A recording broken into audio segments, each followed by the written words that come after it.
ট্রাম্পের অগ্নিসংযোগ। পানামা খাল নিয়ে উত্তেজনার মাঝে কি যুদ্ধের দরজা খুলে যাবে?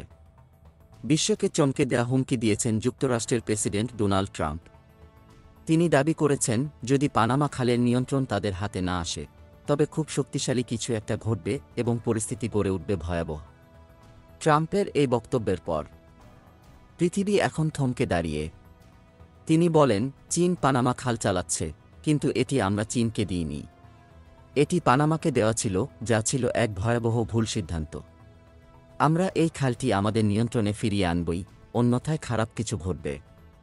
ট্রাম্পের এই কথাগুলো কি বিশ্বযুদ্ধের ইঙ্গিত? পানামা খাল, যে পথটি মিসরের সুয়েজ খালের পর বিশ্বের দ্বিতীয় সর্বোচ্চ গুরুত্বের বাণিজ্য পথ, সেটি আটলান্টিক ও প্রশান্ত মহাসাগরকে একত্রিত করেছে।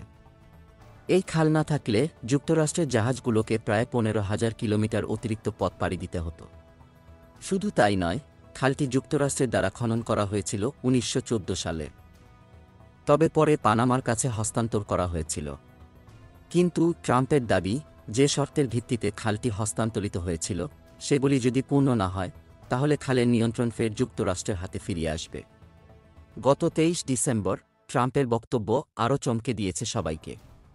তিনি বলেছিলেন, পানামার জনগণ খালের মালিকানা কখনোই ছাড়বে না, কারণ এটি তাদের অধিকার।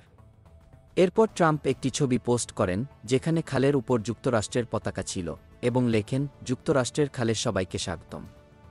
এটা কি নতুন একটি বিশ্বযুদ্ধের আগাম সংকেত? বা কি এমন শক্তিশালী কিছু ঘটবে যা পুরো পৃথিবীকে কাঁপিয়ে দিবে?